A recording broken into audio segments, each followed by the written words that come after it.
composante-là donne la condition physique. Et si vous allez sur notre site medsap.com, vous allez voir que François Carré, qui est un professeur de cardiologie, ancien président de la Fédération des médecins du sport, souvent cité dans le domaine de l'activité physique pour la santé, du sport santé, parle de la capacité aérobie, des METs, comme la composante principale qui pourrait améliorer notre capital santé. Si je vais un peu plus loin, en passant, MET, c'est un mot, ça vient de l'anglais, ça veut dire Metabolic Equivalent of the Task, mais en gros, c'est le métabolisme de base. Et c'est le métabolisme de base aérobie.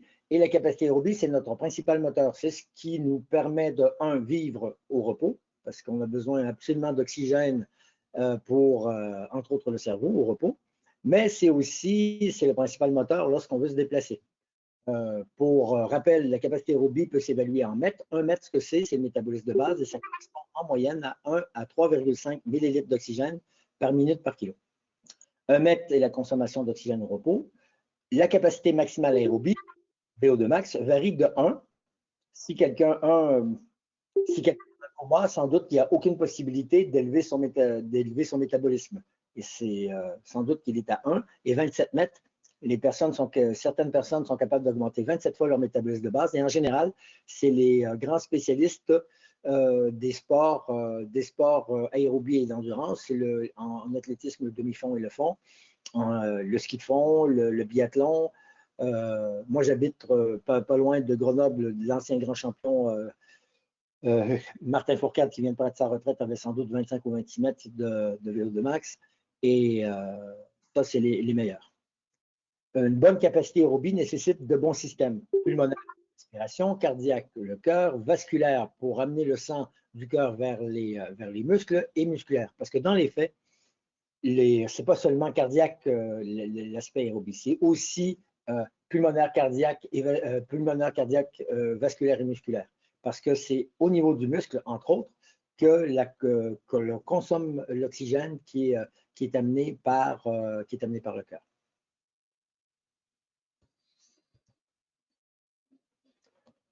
Pourquoi les mettre et le capital santé? Parce que le capital santé est très relié avec la capacité aérobie en mètres.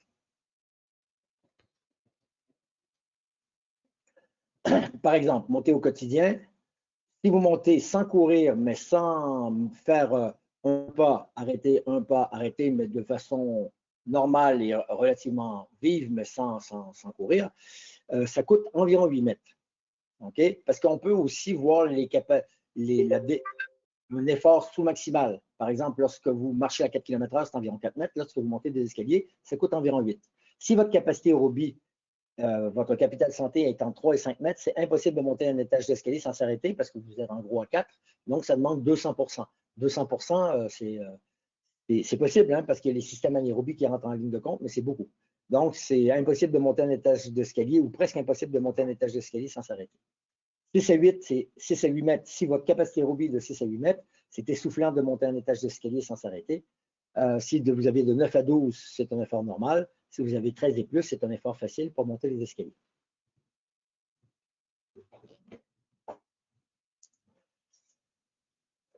Pour donner d'autres exemples de capacité aérobie en mètres, de capital santé en mètres, par exemple, un homme de 50 ans et comme vous êtes en activité physique adaptée, vous connaissez la loi sport sur ordonnance. Dans une des annexes, on parlait de limitation sévère, de limitation modérée, de limitation minime, mais qu'est-ce que c'était avoir aucune limitation?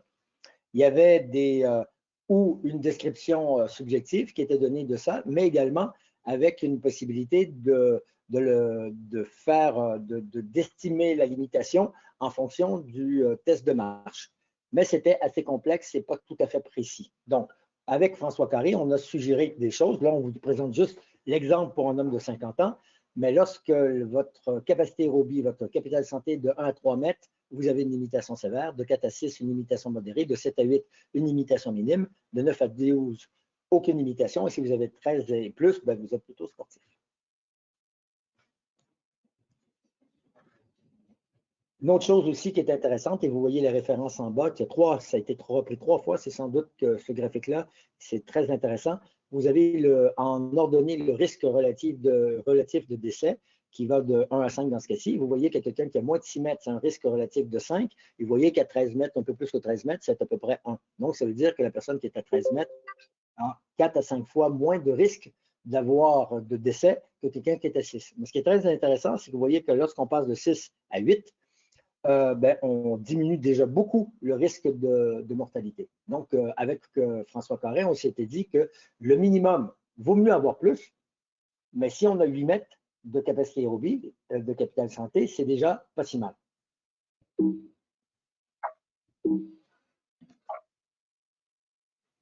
Donc, justement, François Carré, que vous voyez ici en 2009, et c'est pour ça que je suis allé le rencontrer, c'est qu'il disait que c'était intéressant d'ajouter, il y a des facteurs de risque, souvent des calculs de facteurs de risque qui sont faits, et jamais on met souvent le taux de cholestérol, on met la pression artérielle, on met le tour de taille, mais on ne met jamais la capacité aérobie. Et pourtant, c'est très intéressant. Ok, là c'est moi qui vais prendre la main, du coup. On a eu un petit souci, il y a Alexandre Léon qui va venir témoigner en fin de webinaire, on a eu un petit souci, mais c'est réglé, il sera bien là. Du coup, comment se passe l'évaluation concrètement? C'est ça qui nous intéresse. Évidemment, si ça vous intéresse d'en savoir plus, ben, on prendra contact après pour que je vous fasse une démo plus complète. Mais voilà ce qui se passe si on se rend en tant que patient sur l'application. La première chose, c'est de faire une estimation de la capacité aérobie pour pouvoir générer un protocole d'évaluation le plus adapté possible. Et donc, ce questionnaire d'estimation, il se base sur le questionnaire Dewey que Daniel Mercier a modifié pour être encore plus précis. Et donc là, on va retrouver des questions assez communes.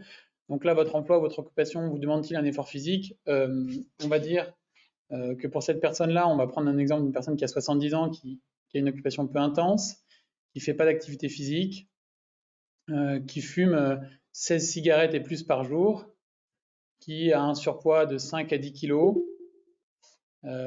qui n'a pas pratiqué en compétition une activité sportive et qui trouve ça essoufflant de monter un étage d'escalier sans s'arrêter,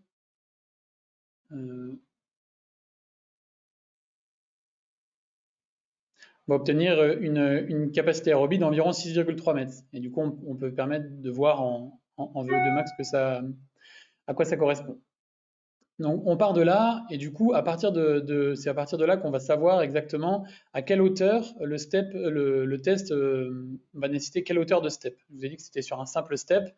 On va pouvoir voir à quoi ça correspond. OK. Donc là, je vais pouvoir commencer mon évaluation en tant que patient. L'estimation m'a donné 6,3 mètres et il faut que je puisse faire mon évaluation sur un step ou une marge de 5 à 10 cm. Moi ici, on va dire que j'ai une marge de 10 cm. Bon, ici, le patient du coup a toutes les indications pour que le test se déroule au mieux. Et ensuite ici, je vais pouvoir démarrer le test. Donc le premier palier, c'est la cadence qui est ici, donc 76 mouvements par minute. Et voilà. Le protocole, c'est un protocole de 45 secondes d'effort et 30 secondes de récupération. Donc là, la personne monte et descend sur le step au rythme de la cadence. Hip égale un pas. Donc le patient, il est guidé, il monte, il descend à un premier rythme. Et à la fin de ces 45 secondes, on lui posera la question à quelle intensité il a ressenti l'effort.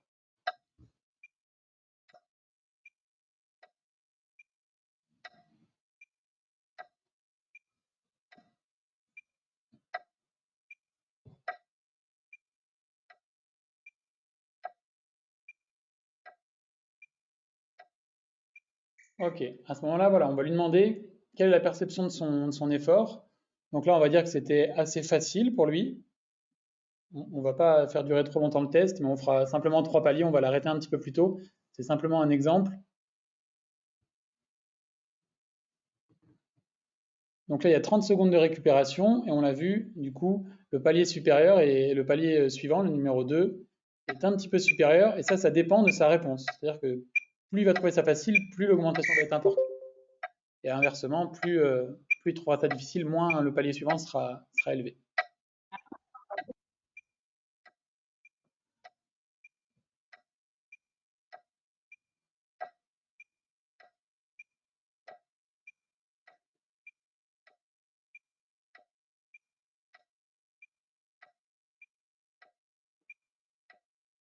Donc c'est un test qui est très court, du coup, donc, sur un protocole de 45 secondes d'effort et 30 secondes de récupération, et qui va durer en moyenne 4 à 5 minutes.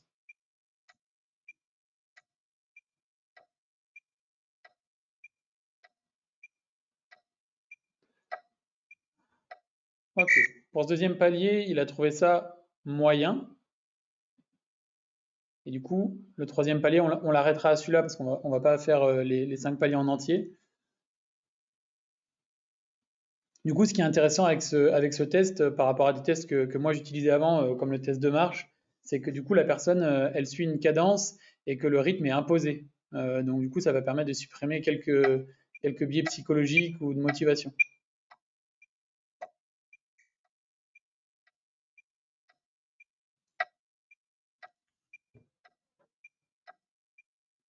À savoir qu'à tout moment, on peut évidemment stopper le test.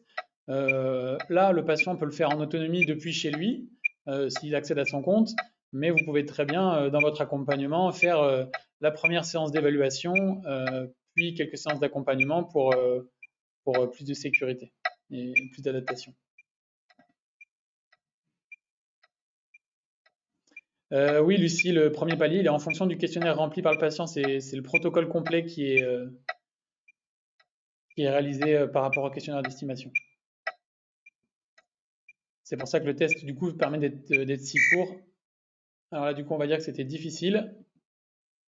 Et comme c'est difficile, le patient va avoir son résultat. Donc là, il avait été estimé à 6 mètres. Et là, du coup, ça lui donne un résultat de 4,5. Il va pouvoir retourner sur son compte et demander un nouveau plan d'entraînement.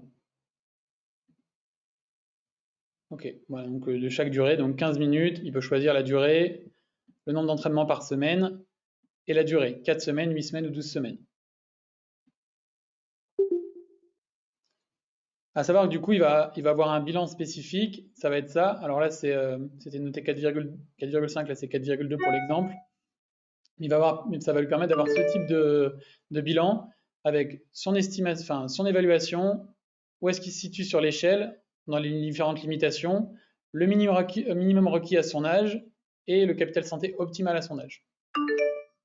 Après, il y a tout un tas d'interprétations qu'on ne va pas forcément faire aujourd'hui parce qu'on n'a pas énormément de temps. Mais voilà. Du coup, si on revient sur notre patient, eh ben, du coup, il a demandé son plan d'entraînement et là, tout de suite, son entraîneur va pouvoir lui programmer et il va pouvoir lire sa prochaine séance d'entraînement. Donc là, par exemple, c'est un effort fractionné 10 fois 30 secondes d'effort, 25 secondes de récupération, une cote de difficulté de 3,5 sur 10 et son entraînement va pouvoir se jouer avec l'échauffement, les intervalles, à quelle cadence et de pouvoir jouer son entraînement depuis chez lui. Voilà, ça je ne vous le présente pas tout de suite parce qu'on n'a pas forcément le temps.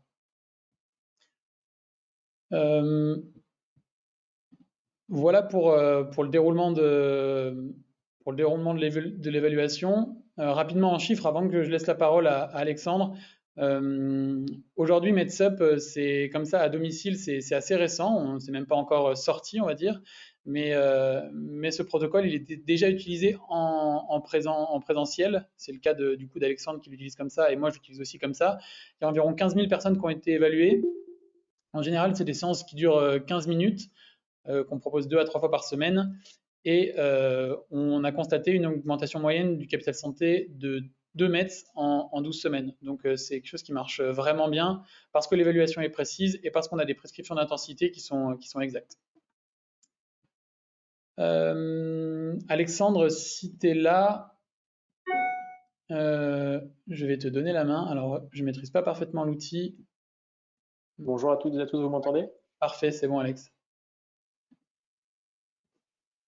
J'y vais? Ouais, vas-y. Si tu veux nous donner un peu de témoignage d'utilisation, savoir un peu comment ça s'est passé pour toi. Très bien. Merci de me donner la parole. Bonjour à toutes et à tous. Moi, je m'appelle Alexandre Léon, je suis enseignant comme vous pouvez le voir, au CHU à Rennes et également installé en libéral. Donc, moi, j'ai rencontré Daniel il y a 3 ans. Daniel, tu dis si je me trompe, lors d'une formation qui a été proposée dans le cadre du CHU à Rennes, à la demande du professeur François Carré, qui est aujourd'hui mon chef de service. Du coup, quand Daniel m'a présenté sa méthode il y a 3 ans, Daniel, je te l'ai jamais dit, je suis désolé, mais je te prenais un petit peu pour un fou. Pour la simple et bonne raison que voilà, Daniel m'a dit, qu'en faisant pratiquer mes patients 15 minutes 3 fois par semaine, les résultats étaient bien plus intéressants que de leur faire faire de l'activité physique 1 heure ou plusieurs heures par jour. Daniel avait pris comme exemple de comparaison, et je m'excuse hein, de mon retard, j'ai pas eu le début de la présentation. Daniel avait pris comme exemple de comparaison la réadaptation cardiovasculaire. Je le croyais pas. Daniel m'a pas demandé de le croire, Daniel m'a demandé d'essayer. Ce que j'ai fait avec plaisir, bien entendu, car voilà, je suis toujours à la recherche de nouveaux outils. Et si c'est efficace, ben, c'est encore mieux. Donc là, je l'ai essayé moi à titre personnel dans un premier temps.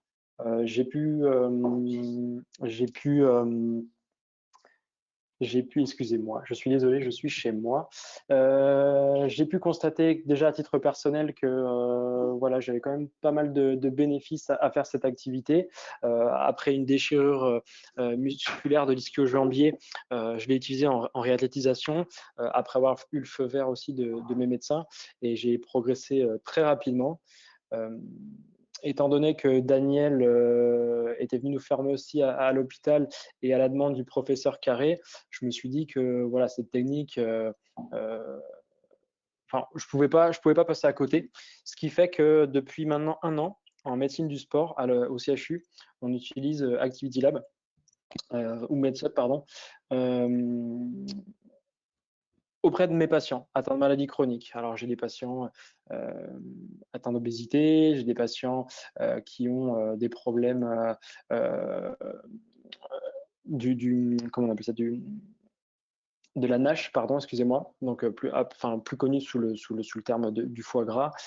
J'ai des patients qui viennent de rhumato également. Voilà. L'avantage, c'est qu'on peut l'utiliser sur différents supports, sur différents ergomètres. Le step, notamment pour les patients obèses, on n'est pas sur du step, mais sur des vélos, des choses comme ça. C'est à la fois un test, sur le test d'évaluation, je parle à la fois maximal et sous-maximal, ce qui est très intéressant pour nous au CHU parce que effectivement, même si le patient ne va pas au bout de ses limites, au bout de ses capacités, pardon, sur le test, on peut réajuster très rapidement l'intensité de l'activité par le système des cotations, enfin les cotes. Donc ça, c'est vraiment chouette. Et puis quand on part du principe où, alors je prends encore une fois l'exemple de la réadaptation cardiovasculaire, j'ai eu l'occasion de travailler en SSR, quand on fait faire de l'activité physique à des patients, plutôt des hommes âgés de 45 à 65 ans, anciens fumeurs ou peut-être encore qui n'ont jamais fait d'activité physique et tout, en quelques semaines, il est difficile de leur demander de passer de rien du tout à 1 heure de marche, 1 heure de renforcement musculaire ou un petit peu moins, peu importe, plus de l'ergométrie, et tout ça tous les jours pendant plusieurs semaines. Donc là, le format des séances qui est de 15 minutes, mais peut-être aussi un petit peu moins, voire un peu plus en fonction des profils de chacun, est vraiment intéressant. Et pour l'avoir utilisé maintenant avec beaucoup de personnes, à la fois au CHU et à la fois sur mon activité libérale, le format des séances est très apprécié et les retours sont très bons. Voilà ce que je pouvais dire en quelques minutes. Je ne sais pas si j'étais suffisamment clair, Robin, Daniel. Ouais, parfait, Alexandre. Merci de ton intervention encore. Non, je pense que c'est pas mal. On n'a pas beaucoup de temps là. Il nous reste 2-3 minutes pour être dans les clous. On a 2 choses, c'est qu'on a l'évaluation qui est vachement pratique. Je pense qu'Alexandre, tu l'utilises beaucoup pour ça. Et derrière, c'est très intéressant d'avoir les prescriptions d'intensité. Moi, personnellement, j'avais aucun outil qui me permettait ça avant. je faisais quand même beaucoup à la sensation. Et c'est vrai que ça permet d'avoir des résultats qui sont quand même super intéressants chez nos patients. Donc voilà ce qu'on voulait vous présenter aujourd'hui. Peut-être pour conclure, du coup, en attendant s'il y en a qui doivent se dégager là pour retourner sur leurs activités. On est une entreprise, donc forcément l'accès aux évaluations et à cet outil n'est pas entièrement gratuit. L'objectif premier de MedSup, c'est de pouvoir vivre et de payer les équipes et se payer soi-même. C'est le but d'une entreprise. Mais c'est aussi de rendre un outil d'évaluation accessible au maximum de personnes. Donc on souhaite en tant qu'indépendant, alors après quand on est une structure avec beaucoup d'enseignants APA ou une maison sport santé, les accès vont être différents. Mais là, je prends l'exemple d'un enseignant APA qui est à son compte.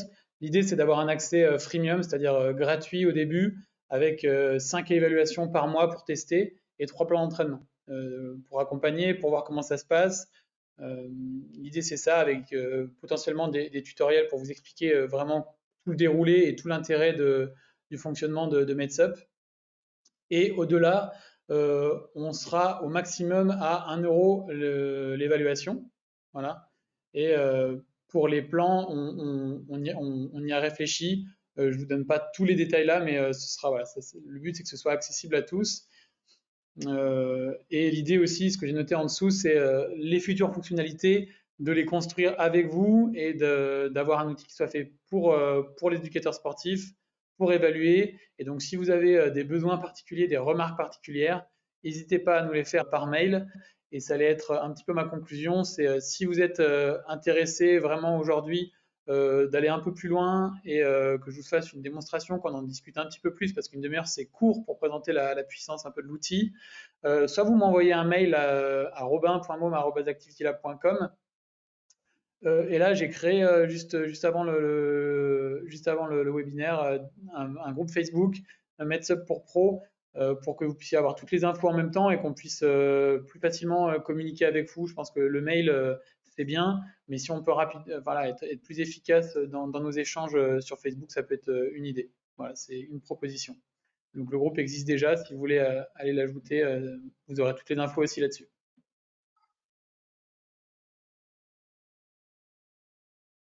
Sur le chat, je pense que ça peut être intéressant rapidement de montrer à quoi ressemble l'espace du professionnel, parce que là on s'est mis dans la peau du patient qui peut faire son estimation, son évaluation et avoir son plan d'entraînement.